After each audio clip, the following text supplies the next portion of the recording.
We've gone from I am not racist to yes, I am, and I am proud of it. What do we even say to that? Well, welcome to the age where white supremacy has a TikTok account, a Bible in the hand, and a brand deal pending. Today, we need to talk about the circus that is racism in 2025, because what happened on Piers Morgan's Uncensored this week was not just offensive, but it was dangerous. Now, let's start with the facts, right? During a debate over a viral video of a white woman shouting the N-word at a 5-year-old autistic black boy, American influencer Lily Geddes, who is somehow both 23 and already a walking cautionary tale, admitted live on air that she uses the slur quite frequently. And when Piers Morgan, of all people, you can imagine, asked her if she considered herself a racist, that's what she... Why would you want to support a white racist? Because I want to support free speech, and you cannot have free speech in a country. No, that's fine. You can support free speech, but you also have to be accountable for what you say. She is. I mean, would you use the N-word out of interest? Yes. You would? I do, quite frequently. You use the N-word quite frequently. Well, why? Other than the fact you're a despicable racist. Are you? Some would say I am. I guess according to the ADL, I'm a white supremacist. I'm a neo-Nazi. Yeah, but if you use the N-word repeatedly, you are a racist, then, are you? Sure, I'll embrace that. If that means forwarding, helping white people achieve freedom of speech, real freedom of speech, which, by the way, Shiloh Hendricks is being attacked on all fronts. They're trying to bring legal charges against her. They're trying to get her children taken away. So you were saying Carmelo Anthony, it doesn't matter. That's a different. Sorry, but just to be thing. clear, you just said to me you use the N-word regularly. In what context? Do you use it with black people? Yes, if it's appropriate. When would it be appropriate to use the N-word? When would it be appropriate?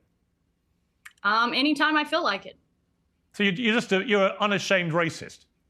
Correct. Well, do you understand that makes you a despicable human being? I guess so. I don't really care. I mean, why are we not about Shiloh Hendricks? Why are we talking about... Well, actually, I think you've moved it on in this debate very quickly to your own racism, which explains why you've supported her in public and why you've got all these views. You see no problem with a woman shrieking the N-word repeatedly because you yourself are a despicable racist. And you've just proudly admitted that with a smug grin on your face, which is pretty horrifying, actually, for most people to have to watch. And shame on you. You're entitled to do it, and I'm entitled to call you despicable.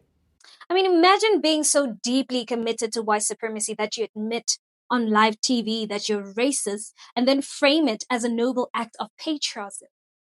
Now, here's where it gets even worse, right? And somehow funnier if you enjoy tragic irony.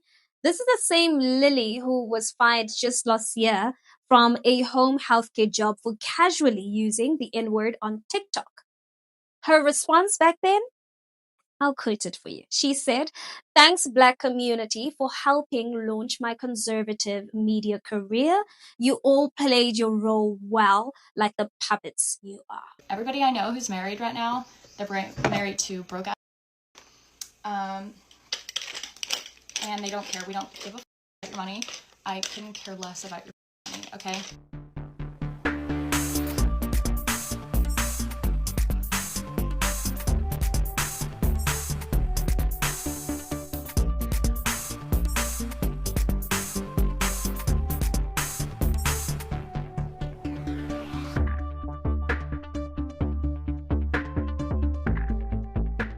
All the backlash just really made me, just really do a deep dive, like do a soul search. And after all that, I still couldn't find a care.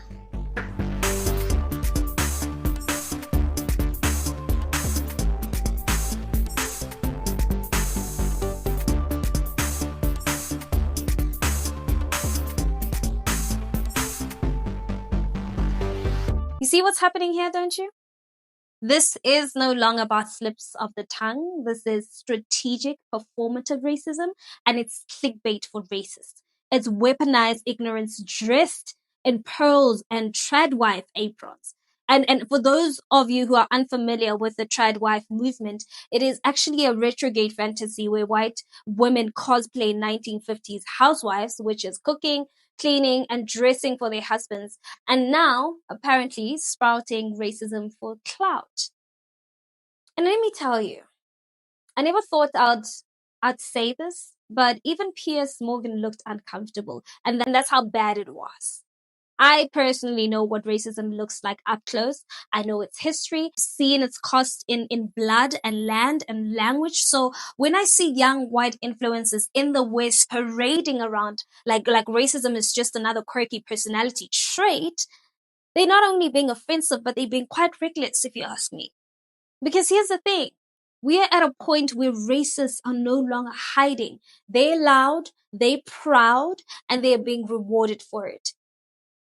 I mean, we used to have shame, right? Now we have sponsors. We used to cancel racism. Now we platform it.